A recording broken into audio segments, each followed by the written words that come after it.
Kalau malam ini kalian masih berpikir kalau semua usaha yang tiba-tiba sukses itu hasil kerja keras, mungkin setelah mendengar cerita saya, pendapat kalian akan berubah. Karena saya pernah menjadi saksi hidup bagaimana seorang bos rias pengantin mengorbankan orang-orang di sekitarnya demi membuat usahanya laris tanpa henti. Dan yang paling mengerikan, saya baru sadar kalau nama saya sudah menjadi tumbal berikutnya. Sampai hari ini, saya masih tidak berani pulang ke kampung halaman. Bahkan wajah saya pun harus saya sembunyikan di balik topeng seperti ini. Bukan karena malu, tapi karena saya takut mereka masih mencari saya.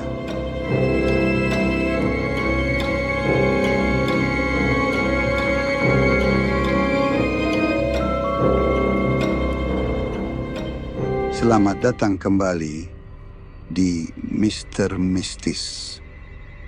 Tempat berkumpulnya kisah-kisah horor misteri, pesugihan, dan teror dari dunia lain yang katanya hanya mitos, tetapi justru dialami langsung oleh orang-orang biasa. Kalau kalian suka cerita seperti ini, jangan lupa tekan tombol like, subscribe, aktifkan loncengnya, lalu tuliskan di kolom komentar kalian sedang menonton dari kota mana. Siapa tahu ada penonton lain yang pernah mengalami kejadian serupa. Dan sekarang, izinkan saya menceritakan pengalaman paling mengerikan yang pernah mengubah hidup saya. Nama saya bukan Joko. Nama itu hanya nama samaran. Saya terpaksa menyembunyikan identitas karena sampai sekarang saya masih sering mendapatkan teror yang tidak bisa dijelaskan dengan akal sehat. Semua ini terjadi sekitar 5 tahun yang lalu. Saat itu umur saya baru menginjak 28 tahun. Badan saya tinggi, kurus, kulit saya agak gelap karena hampir setiap hari menyetir keluar kota. Pendidikan saya biasa saja. Saya tidak punya keahlian khusus selain mengemudi.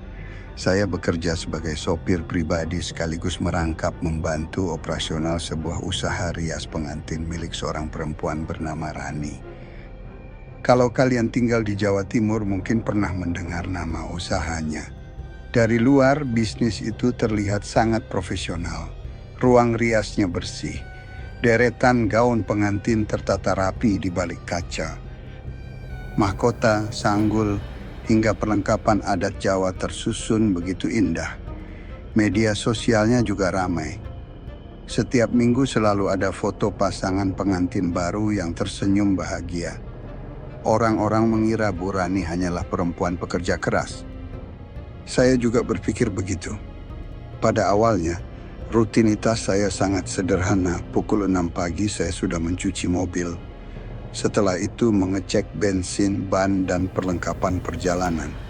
Kalau ada jadwal akad atau resepsi, saya mengangkut perlengkapan rias, kursi lipat, koper kosmetik, lampu, hingga bunga dekorasi.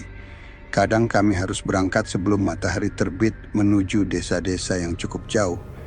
Saya sudah hafal jalanan Jawa Timur. Mulai dari Surabaya, Sidoarjo, Pasuruan, Probolinggo, Lumajang, Jember, sampai daerah-daerah pelosok yang sinyal telepon saja sering hilang. Bu Rani dikenal sebagai orang yang baik. Beliau tidak pernah terlambat menggaji karyawan. Kalau ada yang sakit, beliau membantu biaya berobat. Kalau ada yang menikah, beliau memberi bonus. Karena itulah semua orang sangat loyal kepadanya, termasuk saya. Tetapi perlahan, ada beberapa kejadian yang membuat saya mulai merasa tidak nyaman. Awalnya hanya hal-hal kecil, hal-hal yang mungkin dianggap kebetulan. Setiap selesai mengantar Bu Rani dari sebuah acara pengantin, saya selalu mencium aroma bunga melati yang sangat menyengat di dalam mobil, padahal tidak ada bunga sama sekali. Yang lebih aneh, aroma itu hanya muncul saat malam. Pernah suatu malam saya berhenti di lampu merah. Saya tanpa sengaja melihat kaca spion tengah. Sesaat saya mengira ada seorang perempuan duduk di bangku paling belakang. Rambutnya panjang, wajahnya tertunduk, Memakai kebaya pengantin berwarna putih kusam, saya spontan menoleh. Bangku belakang kosong. Ketika saya melihat spion lagi, perempuan itu juga sudah hilang. Saya mencoba menganggap itu hanya karena kelelahan.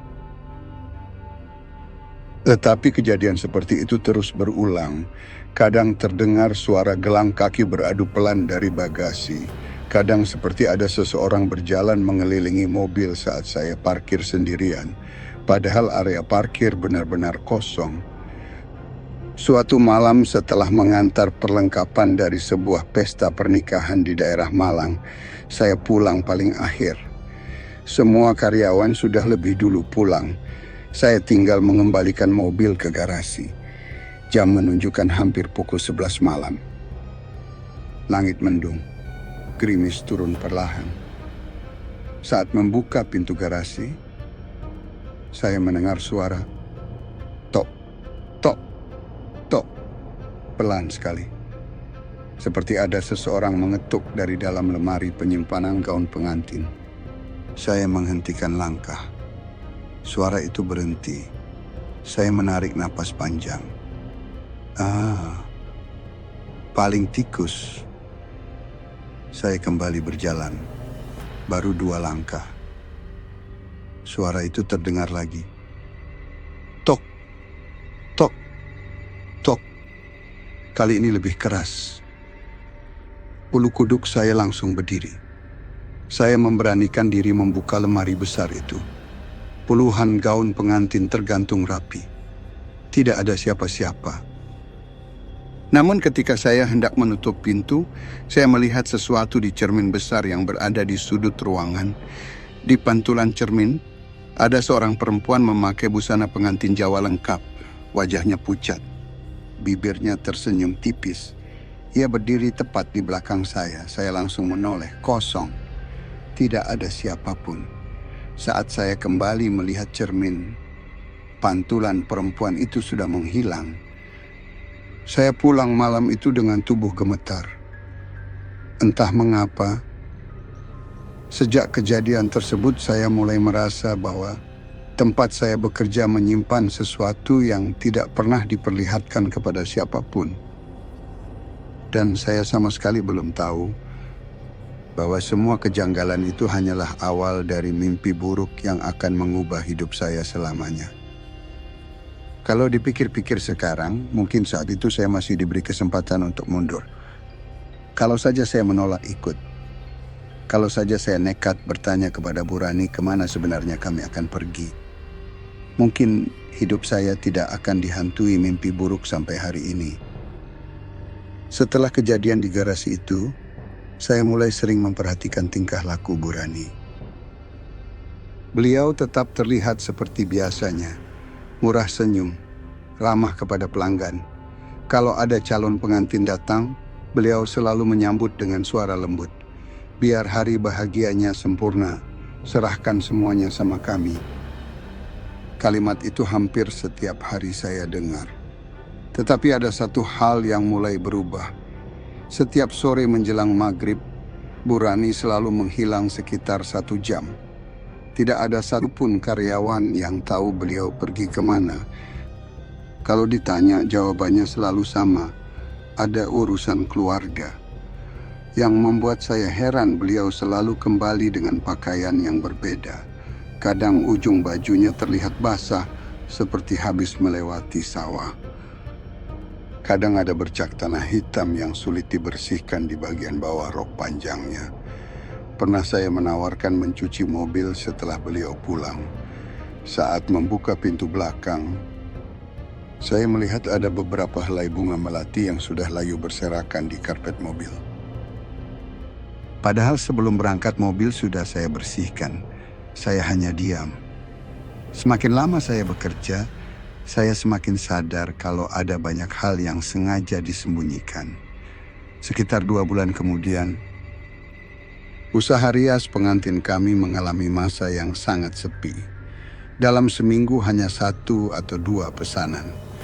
Bahkan beberapa calon pengantin yang sudah membayar uang muka mendadak membatalkan acara. Para pegawai mulai resah. Di ruang istirahat saya sempat mendengar percakapan mereka. Kalau begini terus, bisa-bisa kita semua dirumahkan. Katanya salon sebelah lagi viral. Semoga bulan depan rame lagi.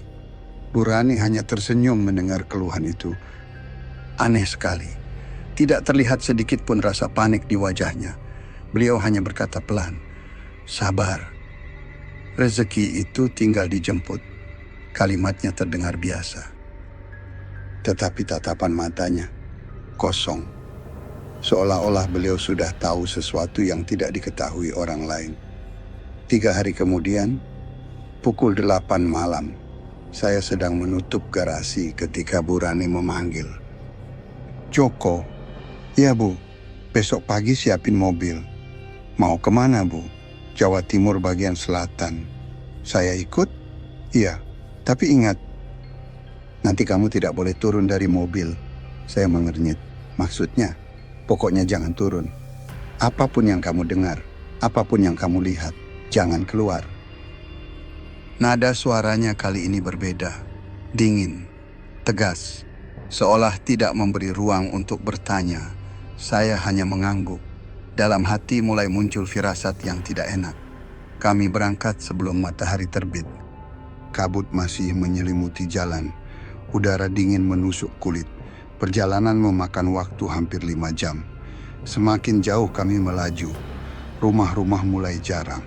Jalan aspal berubah menjadi jalan berbatu. Di kanan kiri hanya terlihat hutan jati dan ladang jagung.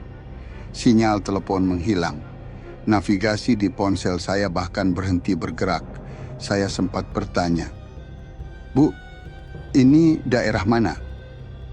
Bu Rani hanya menjawab singkat, "Sudah dekat." Tidak lama kemudian kami memasuki sebuah desa kecil. Desa itu terasa begitu sunyi. Tidak ada anak-anak bermain. Tidak terdengar suara ayam. Bahkan anjing kampung pun tidak menggonggong. Rumah-rumah kayu berdiri berjauhan. Sebagian tampak kosong. Cat dindingnya mengelupas. Pohon-pohon besar menaungi jalan sempit yang dipenuhi dedaunan kering.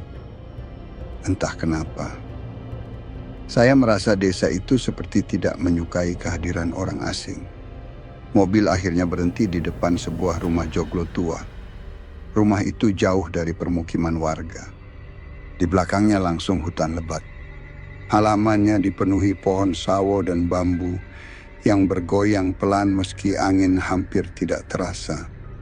Saya melihat banyak sesajen. Kelapa tua, kembang 7 rupa, lilin yang sudah hampir habis, asap dupa tipis mengepul dari teras. Bulu kuduk saya langsung berdiri. Bu Rani membuka pintu. Sebelum turun, beliau kembali menatap saya. "Ingat, jangan keluar. Kalau dengar suara orang minta tolong, diam. Kalau ada yang mengetuk kaca, jangan dibuka. Lihat lurus ke depan, lalu baca doa semampumu." Beliau kemudian berjalan menuju rumah tua itu. Pintu terbuka sendiri, tanpa ada seorang pun yang terlihat menyambut. Sesaat kemudian pintunya menutup perlahan. Saya sendirian. Awalnya tidak terjadi apa-apa. Saya mencoba mendengarkan radio. Tidak ada sinyal. Saya memainkan ponsel. Tidak ada jaringan. Jam di dashboard berhenti tepat pukul 11:13. Padahal mesin mobil masih menyala. 15 menit berlalu, 30 menit. 1 jam, saya mulai gelisah. Tiba-tiba, tok, tok, tok. Ada yang mengetuk kaca belakang. Saya membeku. Pelan-pelan saya melihat ke spion. Tidak ada siapa-siapa. Saya mengingat pesan Bu Rani. Jangan menoleh, jangan membuka pintu. Saya mencoba mengatur napas. Belum sempat tenang, terdengar suara perempuan. Pelan sekali, "Mas, tolong." Suara itu berasal dari belakang mobil. Lembut, seperti perempuan yang sedang menangis. Saya menggenggam setir erat-erat. Jantung saya berdetak sangat keras. Suara itu kembali terdengar. "Mas, saya dingin. Tolong buka." Air liur saya terasa sulit ditelan. Logika saya mengatakan jangan keluar. Tetapi rasa penasaran hampir mengalahkan ketakutan. Saya hampir saja memutar kepala ketika tiba-tiba terdengar suara bentakan seorang laki-laki tua dari arah rumah. "Jangan dilihat!" Suara itu menggema. Dalam sekejap, suara perempuan tadi menghilang. Bersamaan dengan itu, aroma bunga melati memenuhi kabin mobil, sangat pekat, hingga membuat kepala saya berdenyut. Sekitar 2 jam kemudian, pintu rumah terbuka. Burani keluar. Wajahnya terlihat sangat pucat, namun anehnya, beliau tersenyum. Senyum yang belum pernah saya lihat sebelumnya. Di tangannya terdapat sebuah buntalan kain hitam. Saat masuk ke mobil, aroma tanah basah dan dupa langsung memenuhi kabin. Saya memberanikan diri bertanya, "Bu, sudah selesai?" Beliau hanya mengangguk. "Sudah." "Siapa yang tinggal di rumah itu?" Beliau menoleh perlahan. Tatapannya tajam. "Kamu tidak melihat apa-apa, kan?" Saya langsung menggeleng. "Tidak, Bu." "Bagus. Kalau ingin umurmu panjang, lupakan tempat ini." Sepanjang perjalanan pulang, kami hampir tidak berbicara. Yang terdengar hanya suara mesin mobil dan gesekan ban di jalan. Tetapi beberapa kali saya merasa ada seseorang duduk di kursi belakang. Ketika saya melihat melalui kaca spion, selalu tampak bayangan putih yang menghilang begitu saya berkedip. Seminggu setelah perjalanan itu, keajaiban mulai terjadi. Telepon kantor tidak pernah berhenti berdering. Calon pengantin datang silih berganti. Jadwal yang sebelumnya kosong tiba-tiba penuh hingga berbulan-bulan ke depan. Bahkan ada pelanggan dari luar kota yang rela mengantre. Semua orang bersorak gembira. Alhamdulillah, akhirnya ramai lagi. Burani hanya tersenyum tipis, seolah semua itu memang sudah ia ketahui sejak awal. Namun bersamaan dengan datangnya rezeki yang melimpah, satu persatu kejanggalan mulai bermunculan. Beberapa gaun pengantin yang baru dipakai selalu ditemukan berbau anyir seperti darah. Riasan pengantin yang seharusnya bersih tiba-tiba muncul bercak hitam. Keesokan paginya, setiap malam Jumat terdengar suara langkah kaki memakai selop kayu berjalan mengelilingi gudang. Ketika diperiksa, tidak ada siapa-siapa. Lalu musibah pertama datang. Salah satu penata rambut senior kami, Mbak Lilis, mendadak jatuh sakit. Tubuhnya semakin kurus. Dokter tidak menemukan penyakit apapun. Sebelum meninggal, ia sempat berbisik kepada salah seorang pegawai, "Jangan masuk ruang gaun malam Jumat." Beberapa minggu kemudian, giliran asisten perias bernama Wahyu mengalami nasib serupa. Ia sering mengigau setiap malam. Katanya ada pengantin perempuan yang terus mengajaknya ikut berjalan ke hutan. 3 hari kemudian, ia meninggal dunia. Tidak lama setelah pemakamannya, saya mulai menyadari sesuatu yang membuat darah saya terasa membeku. Setiap ada satu orang yang sakit atau meninggal, usaha Burani justru semakin ramai, semakin laris, semakin terkenal. Dan saat itulah saya mulai bertanya dalam hati, apa sebenarnya yang dibayar Burani untuk mendapatkan semua keberuntungan ini? Saya belum tahu jawabannya, tetapi jawabannya perlahan sedang mendekat kepada saya. Kalau kalian bertanya kapan saya benar-benar yakin bahwa semua ini bukan sekadar kebetulan, jawabannya adalah setelah kematian kedua. Sejak Mbak Lilis dan Mas Wahyu meninggal, suasana di tempat kerja kami berubah total. Dari luar, studio rias pengantin milik Burani semakin terkenal. Jadwal pernikahan penuh hampir setiap hari. Mobil operasional kami nyaris tidak pernah berhenti berjalan. Orang-orang rela antre berbulan-bulan hanya untuk dirias oleh tim Burani. Tapi di balik semua itu, tidak ada lagi tawa yang benar-benar terdengar tulus. Semua karyawan mulai bekerja dengan perasaan was-was. Kalau malam mulai turun, tidak ada yang berani berada di studio sendirian.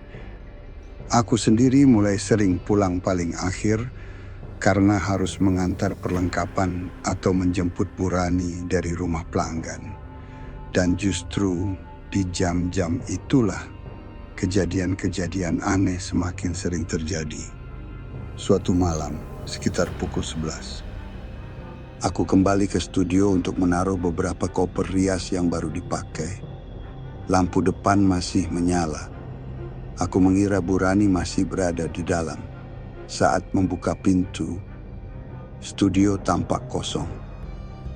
Semua lampu mati kecuali satu lampu kuning redup di lorong menuju gudang gaun pengantin. Aku memanggil pelan. "Bu?" Tidak ada jawaban. Yang terdengar hanya krek. Suara kayu tua seperti diinjak seseorang. Pelan, berirama. Aku mengira ada maling. Dengan senter ponsel, aku berjalan menuju gudang. Semakin dekat, udara semakin dingin. Aroma melati yang dulu hanya sesekali tercium, kini begitu pekat hingga membuat napasku terasa berat. Baru beberapa langkah, aku mendengar suara perempuan tertawa. Bukan tawa keras, melainkan cekikikan lirih, seperti berada tepat di belakang telingaku. Aku spontan menoleh. Tidak ada siapa-siapa. Namun ketika cahaya senter mengarah ke cermin besar, aku melihat pantulan seorang perempuan memakai busana pengantin Jawa lengkap. Kepalanya menunduk. Tangannya menggenggam rangkaian melati yang sudah menghitam. Saat aku berkedip, pantulan itu hilang. Aku mundur perlahan. Belum sempat membalikkan badan. Brak! Pintu gudang menutup sendiri. Aku terkunci di dalam. Ruangan itu mendadak gelap gulita. Hanya ada cahaya bulan yang masuk melalui ventilasi kecil. Aku mencoba membuka pintu. Tidak bergerak sedikit pun. Kemudian, aku mendengar suara langkah. Bukan satu, banyak. Tok, tok, tok. Seperti puluhan orang berjalan mengelilingiku. Padahal ruangan itu kosong. Lalu terdengar suara perempuan berbisik. Masih kurang, masih kurang. Butuh satu lagi. Suara-suara itu datang dari segala arah. Aku menutup telinga. Tetapi bisikan itu justru terdengar semakin jelas. Tiba-tiba, semua gaun pengantin yang tergantung bergoyang bersamaan. Tidak ada angin, namun kain-kain putih itu bergerak pelan seperti ada seseorang yang sedang memakainya. Di sela-sela gaun itu, aku melihat beberapa wajah pucat, matanya hitam seluruhnya. Mereka hanya menatapku tanpa berkedip. Aku membaca doa sekuat-kuatnya. Beberapa detik kemudian, pintu gudang terbuka sendiri. Aku langsung berlari keluar tanpa menoleh sedikit pun. Keesokan harinya aku menceritakan kejadian itu kepada salah seorang pegawai paling senior, Pak Darto. Beliau sudah bekerja sejak usaha Burani masih kecil. Begitu mendengar ceritaku, wajahnya langsung pucat. Beliau menarikku ke belakang studio agar tidak didengar siapapun. "Joko, kamu pernah ikut Burani ke desa terpencil itu?" Aku mengangguk. Pak Darto menarik napas panjang. 15 tahun lalu, usaha ini hampir bangkrut. Lalu Burani menghilang beberapa hari. Setelah pulang, order langsung membludak. Tapi sejak saat itu, setiap beberapa tahun, Selalu ada orang dalam tim yang meninggal. Aku merinding. Kenapa tidak lapor polisi? Pak Darto tersenyum pahit. Kalau cuma cerita seperti ini, siapa yang mau percaya? Beliau menatapku lama. Kalau kamu masih sayang nyawa, jangan terlalu banyak mencari tahu. Itu pesan terakhirku. Aku baru sadar. Kalimat itu terdengar seperti ucapan perpisahan. 2 minggu kemudian, Pak Darto tidak masuk kerja.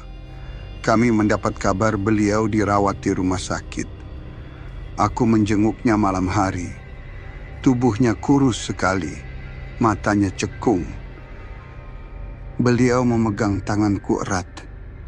Dia tahu aku bicara sama kamu.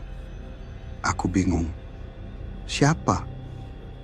Pak Darto menoleh ke sudut kamar. Padahal di sana tidak ada siapa-siapa. Dengan suara gemetar, beliau berbisik, "Pengantin itu."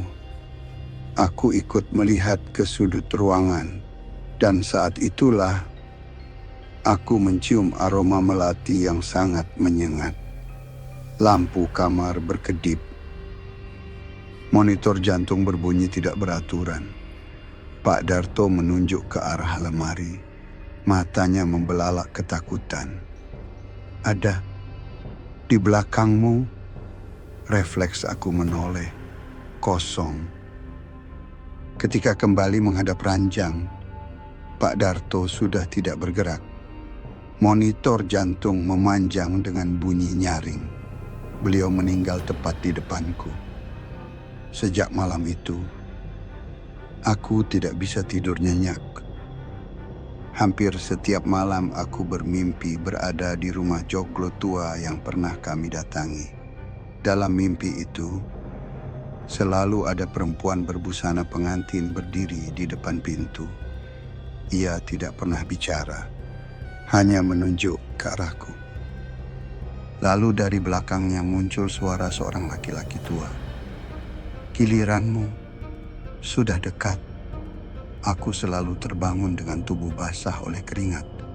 Yang lebih mengerikan, setiap bangun tidur, selalu ada tanah hitam menempel di telapak kakiku. Padahal pintu rumahku terkunci rapat. Puncaknya terjadi ketika aku sedang membersihkan mobil operasional. Di bawah jok belakang, aku menemukan sebuah buku kecil berlapis kain hitam. Tidak ada judul. Di halaman pertama hanya ada tulisan tangan berwarna merah. Setiap keberuntungan harus dibayar dengan kehidupan. Tanganku mulai gemetar. Aku membalik halaman berikutnya. Di sana terdapat daftar nama. Beberapa nama langsung membuat dadaku sesak. Mbak Lilis, Mas Wahyu, Pak Darto, semuanya diberi tanda silang merah. Aku terus membuka halaman demi halaman. Semakin ke belakang, semakin banyak nama yang tidak kukenal. Semuanya juga telah dicoret. Lalu, aku sampai di halaman terakhir. Di sana hanya ada satu nama. Belum dicoret, masih ditulis dengan tinta yang tampak baru.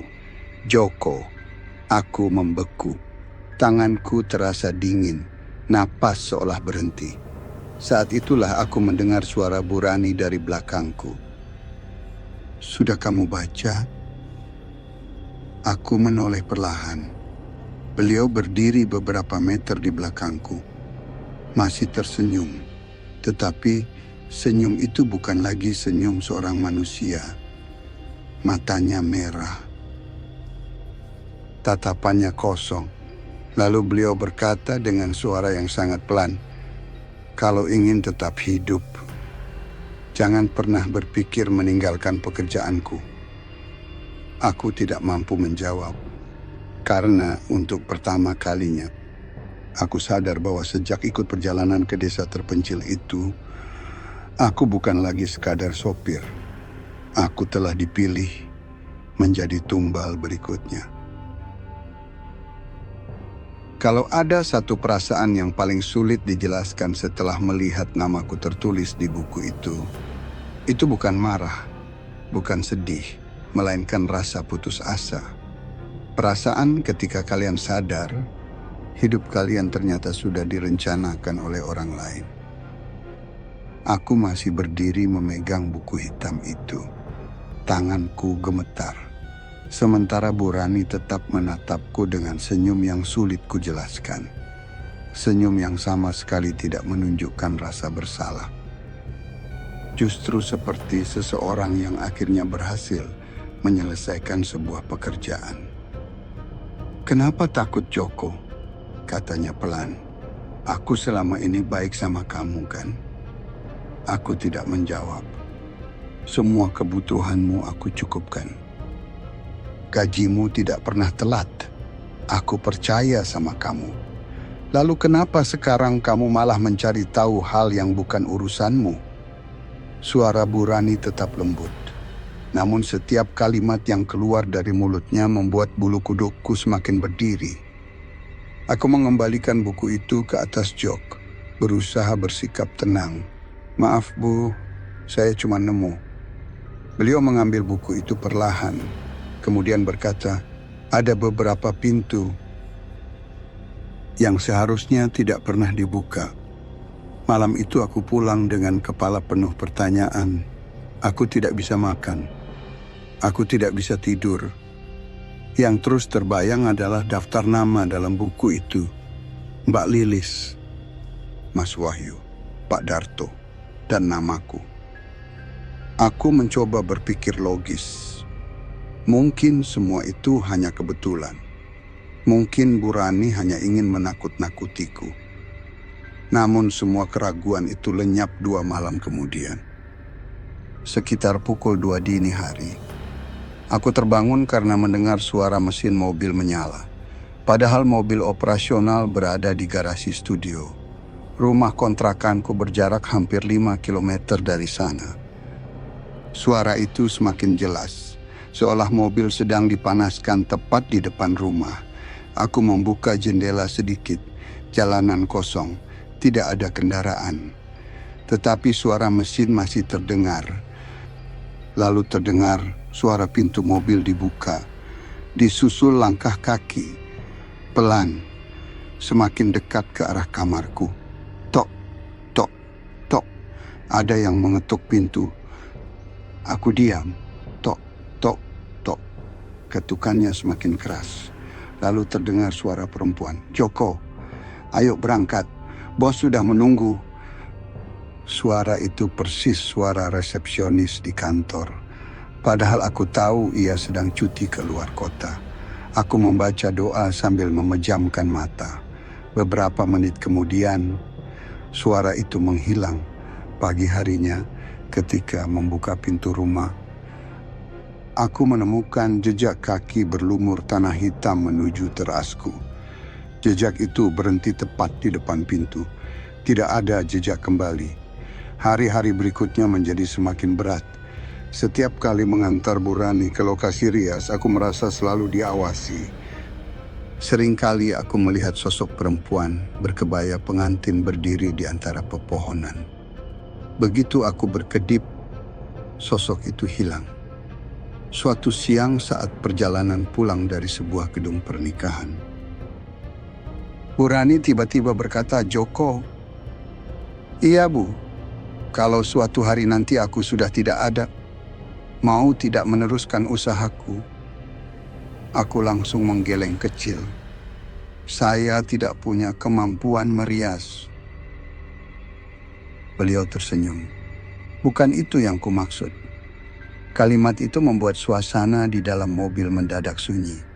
Aku tidak berani bertanya lebih jauh. Seminggu kemudian, aku memberanikan diri mencari informasi tentang rumah joglo yang pernah kami datangi. Aku kembali ke desa itu seorang diri. Namun ketika bertanya kepada warga di warung kecil di pinggir jalan, mereka justru saling berpandangan. Seorang lelaki tua berkata lirih, "Rumah joglo sudah puluhan tahun kosong. Tidak ada orang tinggal di sana." Dadaku langsung berdegup kencang. Tapi saya pernah mengantar seseorang ke sana. Lelaki tua itu menggeleng. Kalau malam tertentu, memang ada yang melihat lampu menyala, tapi tidak ada yang berani mendekat. Karena siapapun yang masuk ke sana, biasanya hidupnya tidak lama. Aku tidak sanggup melanjutkan pertanyaan. Sebelum pergi, lelaki tua itu sempat memegang lenganku. Kalau kamu masih bisa pulang, jangan pernah kembali lagi.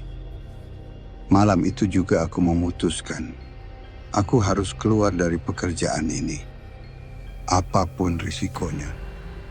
Keesokan paginya, aku menemui Bu Rani. Beliau sedang duduk sendirian di ruang rias. Coba duduk dulu, Joko. Aku duduk. Beliau menatapku cukup lama. Kamu mau berhenti kerja? Bukan pertanyaan, melainkan pernyataan. Aku terdiam. Beliau tersenyum tipis. Gajimu aku naikkan 2 kali lipat. Aku menggeleng. Aku belikan rumah. Aku tetap diam. Mobil? Aku menghela napas. Maaf, Bu. Saya cuma ingin hidup tenang. Mendengar kalimat itu, senyum Bu Rani perlahan menghilang. Ruangan mendadak terasa jauh lebih dingin. Lampu berkedip beberapa kali. Dari cermin besar di belakangnya, aku melihat pantulan perempuan berkebaya pengantin berdiri tepat di belakang kursi Bu Rani. Namun ketika kulihat langsung, tidak ada siapa-siapa. Bu Rani berkata pelan, "Kalau begitu, aku akan menyerahkan seluruh tubuhku untukmu, Joko." Bu Rani seketika menjadi buas. Aku tak bisa menghindar dari perbuatan ini. Aku tidak bisa menolak. Kapan lagi bisa menikmati tubuh majikan? Setelah 2 jam lamanya kami melakukan perbuatan itu, saya pamit keluar dan berniat melarikan diri setelah menikmati tubuh Bu Rani. Namun, tiba-tiba Bu Rani berkata, "Kamu pikir semudah itu keluar? Perjanjian sudah dibuat. Namamu sudah dipanggil. Lari sejauh apapun, mereka tetap akan mencarimu." Malam harinya aku kembali ke studio untuk mengambil barang-barang pribadi. Suasana sangat sepi. Namun dari gudang terdengar suara gamelan pelan. Padahal tidak ada listrik yang menyala. Aku mengintip dari celah pintu.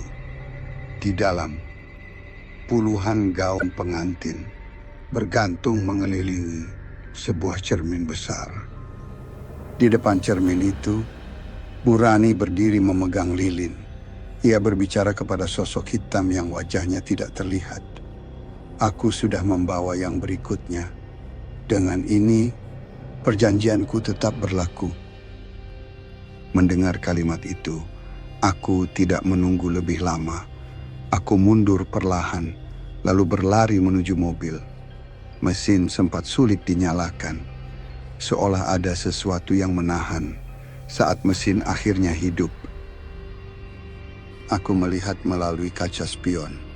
Di depan pintu studio, puluhan sosok berpakaian pengantin berdiri berjajar.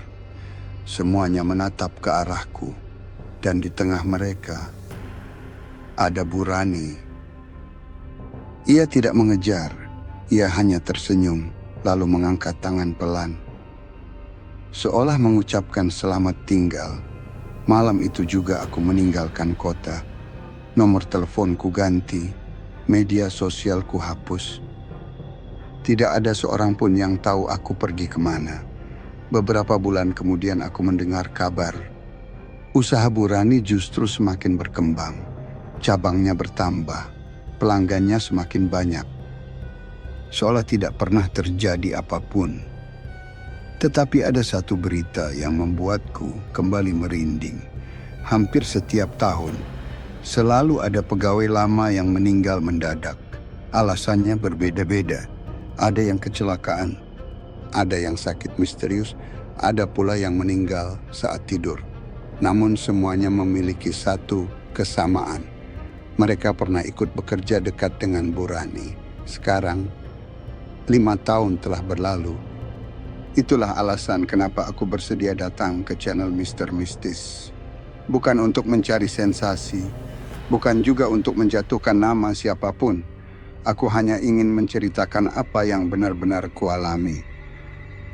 Kalau suatu hari nanti kalian menemukan sebuah usaha yang tiba-tiba sangat sukses, jangan hanya melihat ramainya pelanggan. Kadang, ada harga yang dibayar di balik keberuntungan itu. Harga yang tidak terlihat oleh mata manusia. Dan sebelum aku mengakhiri cerita ini, ada satu hal yang belum pernah kuceritakan kepada siapapun. Semalam, saat aku menerima undangan untuk datang ke studio Mr. Mistis, aku menemukan sebuah kotak kecil di depan pintu rumah kontrakanku. Tidak ada nama pengirim. Di dalamnya hanya ada seuntai bunga melati yang sudah mengering. Dan secarik kertas lusuh bertuliskan satu kalimat, "Perjanjian belum selesai. Kami masih tahu di mana kamu berada." Sejak menerima pesan itu, aroma melati kembali sering muncul di sekelilingku. Kadang di dalam mobil, kadang di kamar, kadang bahkan saat aku sedang sendirian. Jadi, kalau suatu saat video ini tiba-tiba menghilang, atau kalian tidak pernah lagi melihat aku bercerita di channel ini, mungkin mereka benar-benar sudah datang menjemputku.